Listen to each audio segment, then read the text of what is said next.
Nostalgia de los 80. 31 cosas o costumbres que ya no existen o que nos dejarían en shock hoy en día. En el año 1980, la Ciudad de México era una criatura de 8.8 millones de habitantes que crecía vigorosamente como inflada con esteroides, hasta convertirse en la megametrópoli de la actualidad. Había muchos nuevos nacimientos y llegaba gente de todas partes, y todos querían un lugar donde vivir, trabajar, comprar, pasear y divertirse. La población crecía en todo el mundo y se comenzó a temer que pronto el planeta estaría tan atestado que no habría comida suficiente para todos. Los años 80 fueron también escenario de hábitos y estilos que actualmente erizarían la piel. Muchas cosas de la época ya casi no se usan, y la única forma de encontrarlas es yendo a tiendas de artículos retro. Hoy recordaremos esas cosas y costumbres de los años 1980 que ponen nostálgicos a muchos, mientras que dejan a otros al borde del shock. Antes de meternos a fondo, no olvides suscribirte a nuestro canal y activar las notificaciones para mantenerte al día con nuestras actualizaciones.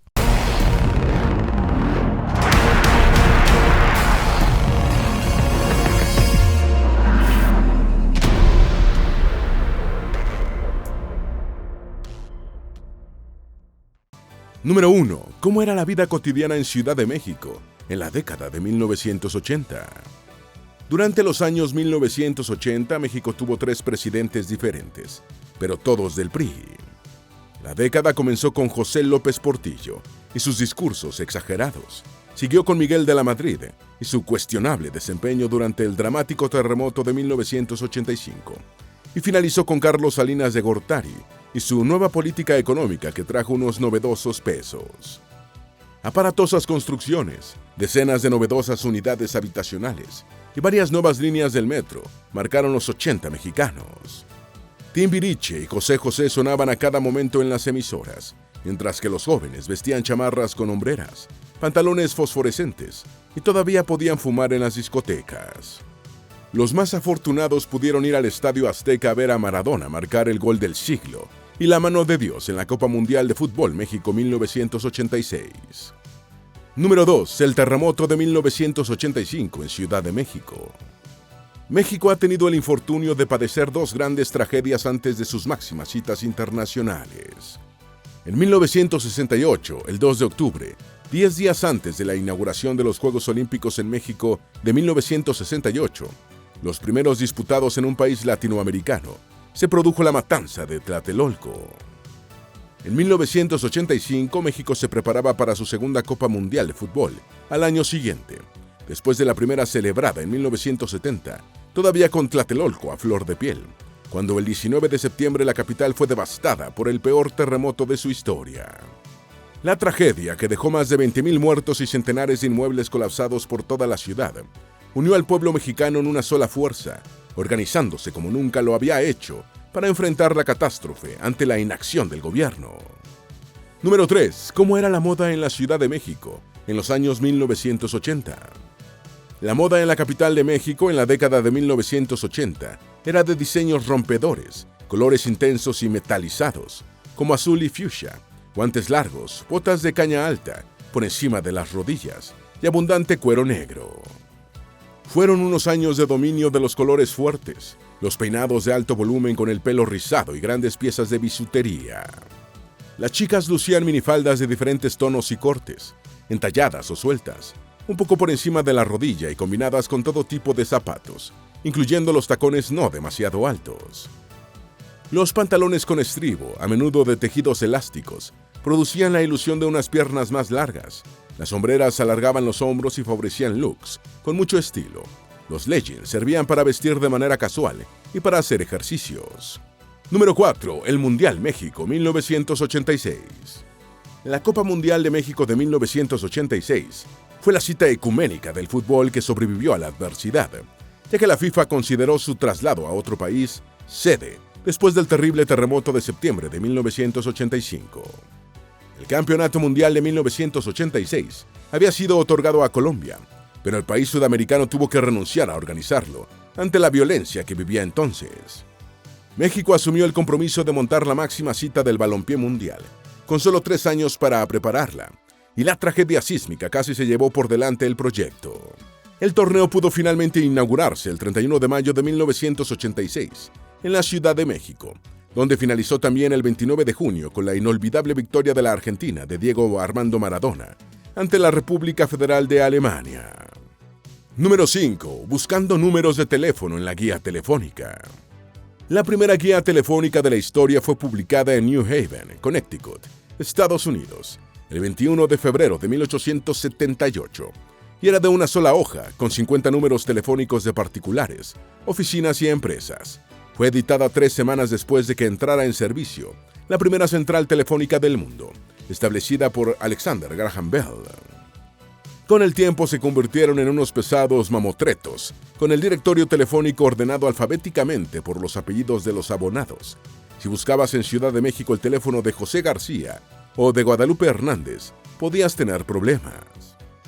En muchas ocasiones las guías incluían un directorio aparte de empresas de servicios, donde era posible encontrar el teléfono y la dirección de un taller mecánico, una floristería y así por el estilo.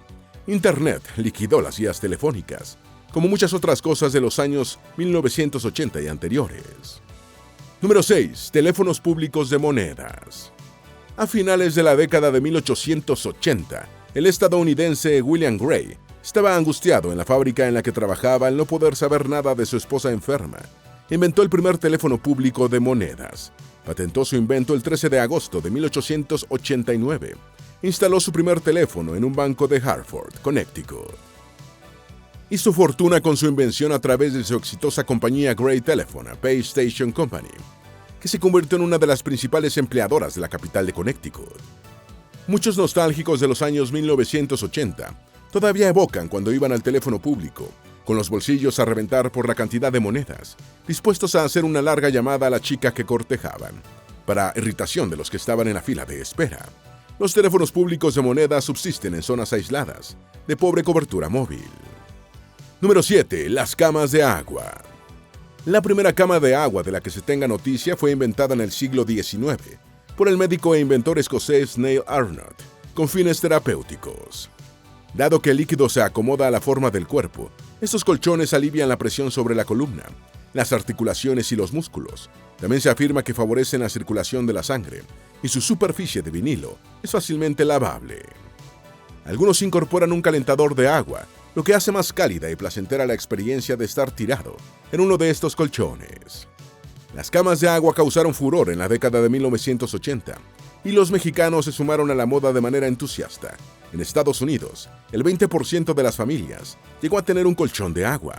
Su principal desventaja es el peso, además de que son terribles para dormir en pareja. Número 8. Alquiler de películas. Blockbuster Video fue fundada en Dallas en 1985 y tuvo un crecimiento vertiginoso en su servicio de alquiler de películas para visualizarlas en formatos de Betamax y VHS. Se esperaba que el alquilador de la película devolviera la cinta a la tienda el día estipulado y rebobinada al comienzo. Los retrasos en la devolución tenían unos altos cargos.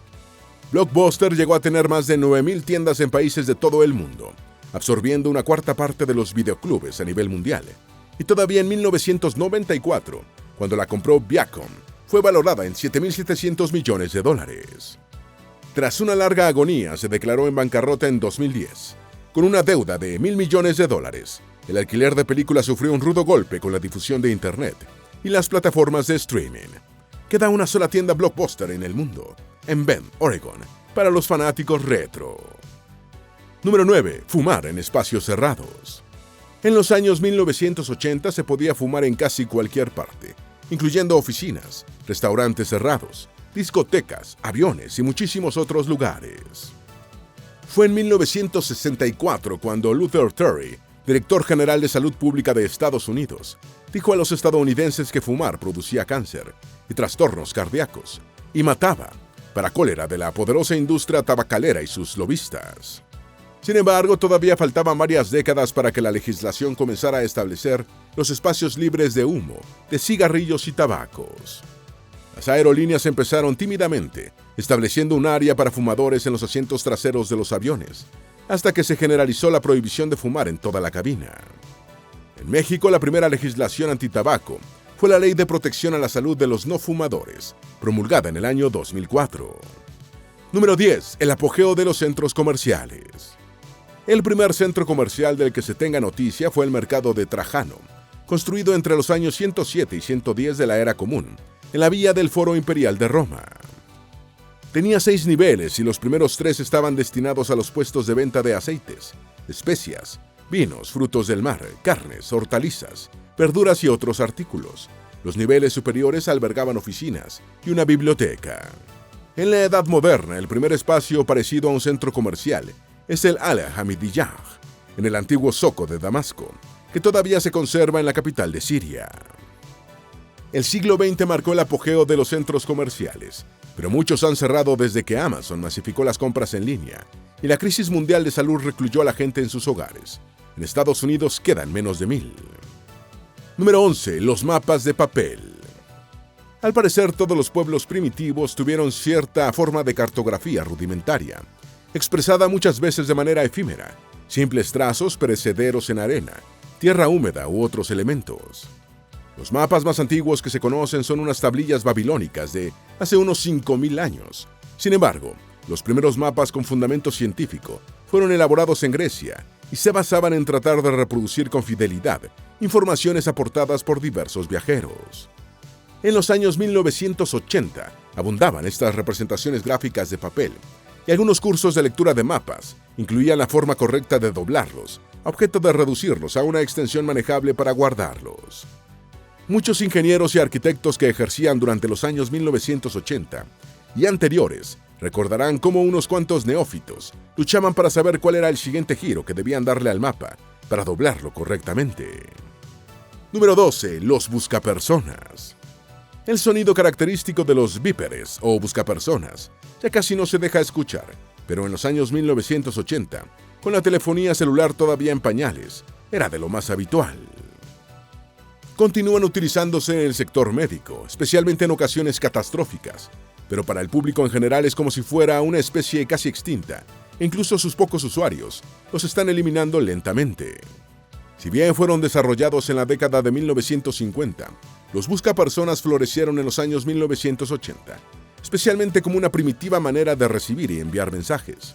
A comienzos de los años 80, había algo más de 3 millones de aparatos en uso, cifra que creció hasta 60 millones en 1994. Para este momento los teléfonos celulares ya habían empezado a copar las comunicaciones inalámbricas, hasta que prácticamente aniquilaron a los víperes.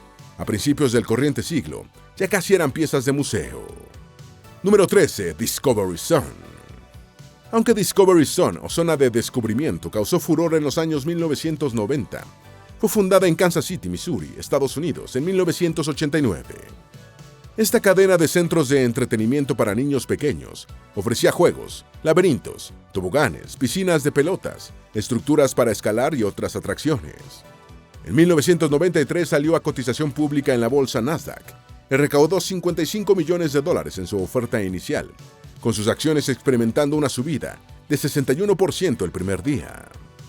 Blockbuster tomó el control de la compañía en 1995, con más del 50% de las acciones, y en 1999 Discovery Zone se acogió al capítulo 11 de protección por bancarrota y cerró casi todos sus locales. Número 14. Disquetes. 2.88 megabytes de información podrá parecer ridículo en estos tiempos de la nube, pero esa era la capacidad de los disquetes utilizados masivamente en los años 1980 para guardar archivos. Los primeros en masificarse fueron los de formato grande, de 5.25 pulgadas, que tenían una capacidad de 1.2 megabytes. Luego salió al mercado el de formato pequeño, de 3.5 pulgadas, y una capacidad de 1.44 megabytes. Finalmente, este formato duplicó su capacidad hasta 2.88 megabytes. Durante la década de 1980 eso era todo lo que había, hasta que en 1991 fue lanzada una versión de 21 megabytes. Aunque el disquete siguió el camino de los dinosaurios en cuanto a formato para almacenar información, continúa vivo como icono para guardar en Windows. Número 15. Pantalones de paracaídas. Es sorprendente lo rápido que surgen y desaparecen algunas modas. Un ejemplo son los pantalones paracaídas, unas prendas que estaban por todos lados en la década de 1980 y se distinguían por su tejido vaporoso y cómodo de nylon. De hecho, el nylon producía una sensación de paracaídas, de ahí el nombre de los pantalones. Con frecuencia eran confeccionados en tonos neón, estridentes y brillantes, y marcaron una tendencia en la moda. Cumplían una función para los bailarines de breakdance, ya que aseguraban libertad de movimientos y atenuaban la fricción con el piso. La moda se extinguió tan rápido como apareció, y solo duró unos pocos años a mediados de los 80. Número 16. Videos musicales de MTV.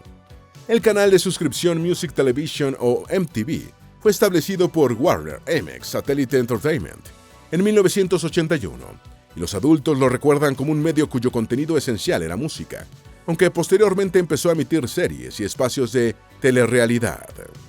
El streaming de música podrá ser todo lo genial que se quiera, pero muchos abuelos de la actualidad recuerdan con nostalgia la diversión y el encanto de los videos musicales de MTV. El canal tuvo su apogeo en los años 1980, cuando millones de personas vivían pegadas a sus pantallas, viendo un video musical tras otro. Obviamente, si querías disfrutar de un tema en particular, tenías que consumir el video con la esperanza de que apareciera. A mediados de los 90, MTV empezó a poner menos videos, y su presidente dijo que la novedad se había desgastado. Número 17. Salas de juegos. Muchos chicos de los años 1980 estaban ansiosos por salir de la escuela para correr al centro comercial local y entrar a la sala de juegos, o pasar todo el fin de semana en una, probando las nuevas máquinas, sin olvidar las clásicas. La primera parte de la década de 1980 fue la época de oro de las salas de juegos, que brotaban como hongos por todos lados, recaudando millones de dólares y lanzando clásicos como Pac-Man, Donkey Kong y Frogger.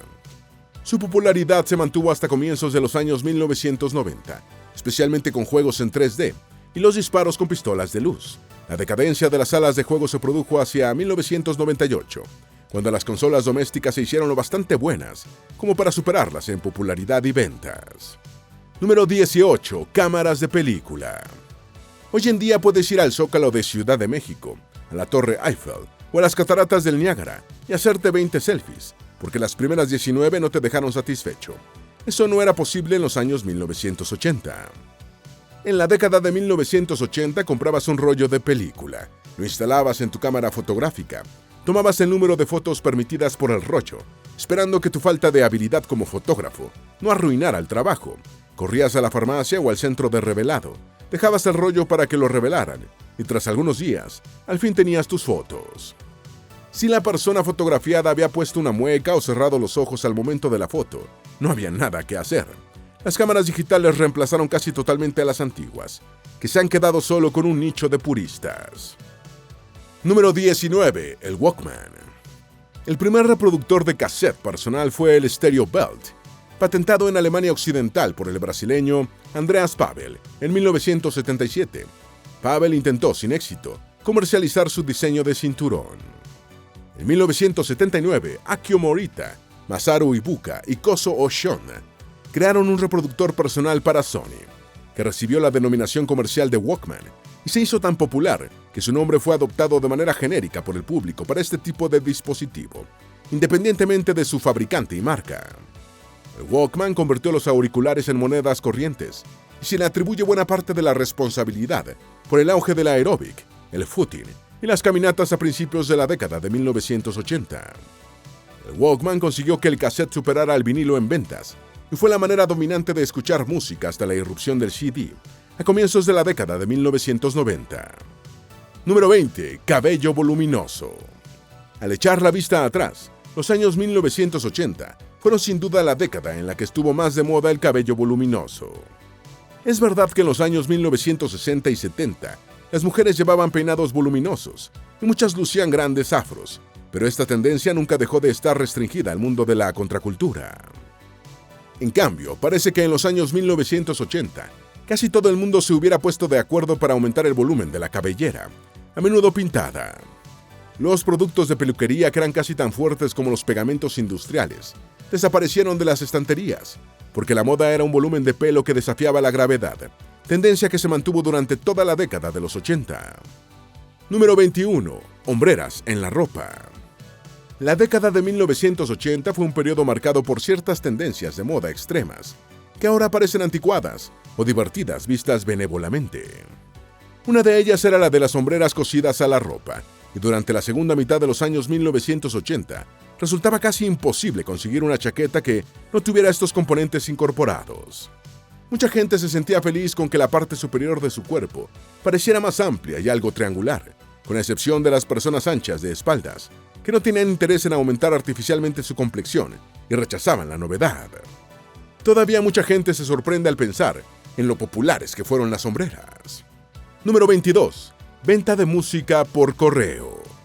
Columbia House Record Club fue una empresa fundada por Columbia Records en 1955 para vender música por correo, poniendo sus álbumes a disposición de personas que no tenían cerca una discotienda o que no querían molestarse en ir personalmente a uno de estos establecimientos.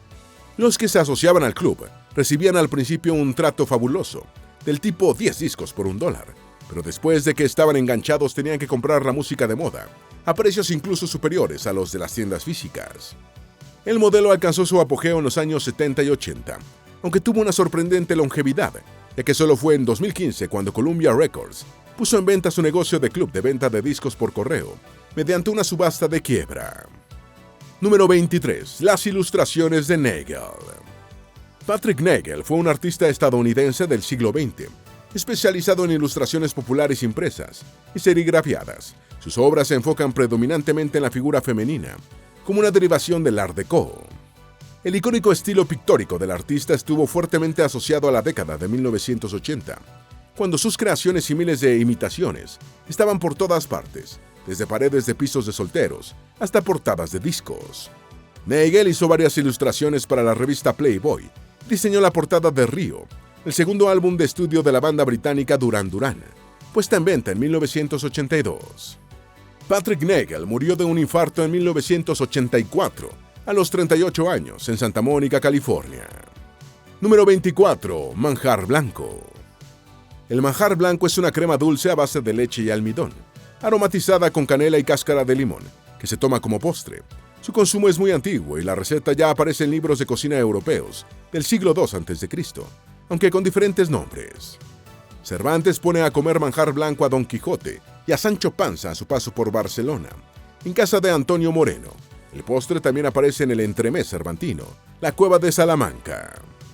En los años 1980, la compañía del sector de alimentos Brown & Paulsen puso de moda en los Estados Unidos una mezcla instantánea para preparar manjar blanco. Algunos que lo probaron siendo niños no lo recuerdan con mucho cariño. Número 25. La fiebre con el cubo de Rubik. El cubo de Rubik es un rompecabezas creado por el escultor y arquitecto húngaro Erno Rubik en 1974. Fue llamado inicialmente cubo mágico y su creador licenció su fabricación y venta a la empresa Ideal Toy Company, ganando en 1980 el premio de Juego del Año en la categoría de Mejor Rompecabezas en Alemania Federal. Produjo una verdadera fiebre en los años 1980, cuando muchos chicos andaban con su cubo de Rubik por todas partes tratando de dejar cada cara de un solo color. La mayoría de la gente fracasaba con el rompecabezas, aunque ahora hay videos en YouTube que muestran cómo resolverlo. Hasta 2020 se habían vendido 450 millones de unidades, el rompecabezas o juguete más comercializado de la historia. Número 26. ¿Cómo era un día típico de comida en la década de 1980? El estilo de alimentación de los años 1980 era algo diferente al actual y la gente no se la pasaba comiendo bocadillos entre comidas como lo hace ahora. Habitualmente se hacían 3 comidas al día y eso era todo. Había menos alimentos procesados en las despensas y los refrigeradores hogareños, y todos los miembros de la familia sabían cocinar, con la excepción de algunos padres negados rotundamente con el delantal. Aún así, la tasa de obesidad en los Estados Unidos comenzaba a ser un problema. En 1980, había en el país un 15% de obesos adultos, por 40% en la actualidad.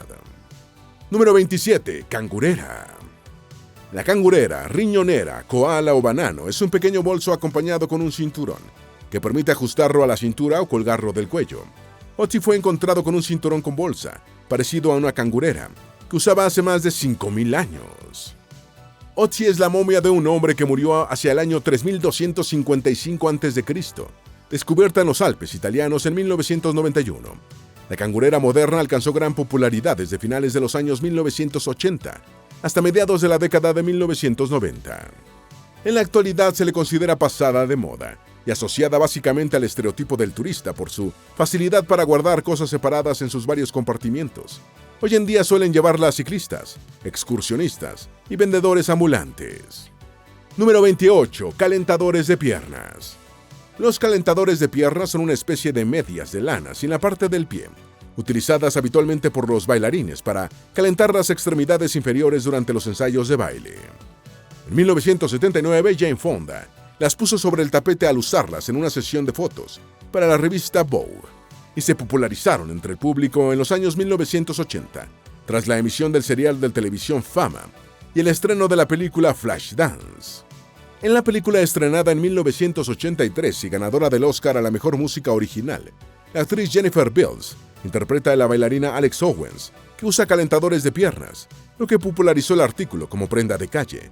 Su uso decayó a finales de la década de 1980. Número 29. Usando la calculadora del reloj en los exámenes. Si bien en los años 1970 fueron desarrollados varios modelos de relojes con calculadora, la mayoría resultaron poco prácticos. The Calcron Leather Wrist Calculator fue uno de los modelos pioneros más llamativos, pero tampoco resultó muy funcional. Sin embargo, en los tempranos años 80, la compañía Casio lanzó el primer reloj digital, algo que pareció enormemente vanguardista en la época. El reloj Casio Data Bank incorporó una calculadora de 8 dígitos que ayudó a los estudiantes que lo poseían a jugar con ventaja en los exámenes. Número 30. Haciendo los trabajos del colegio en máquina de escribir. La primera máquina de escribir que alcanzó éxito comercial fue inventada en 1872 por los estadounidenses Christopher Sholes, Samuel W. Soule y Carlos Glidden, quienes vendieron la patente a la compañía E. Remington & Sons. Durante más de un siglo, la máquina de escribir mandó en todas las oficinas y muchos hogares disponían de una, que era utilizada todavía en los años 1980 para preparar los informes y trabajos del liceo y la universidad. Casi todo el mundo tecleaba con 2 dedos y había que tener cuidado en no equivocarse para no tener que utilizar el líquido corrector Tip X. Número 31. Las chaquetas Member Only. Estas chaquetas debutaron en 1980, después de que el diseñador Herb Goldsmith constató que los hombres jóvenes estaban perdiendo interés por los estilos tradicionales de estas piezas.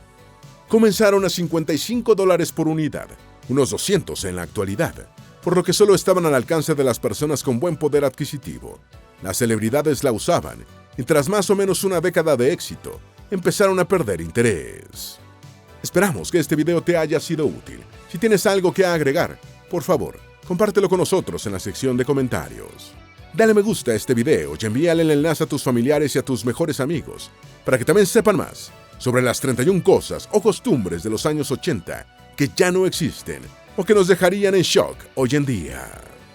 Si eres nuevo en nuestro canal, no olvides suscribirte. No se te olvide seguirnos en todas nuestras redes sociales, que van a estar aquí abajo en la descripción. Recuerda, un pueblo que no conoce su historia está condenado a repetirla.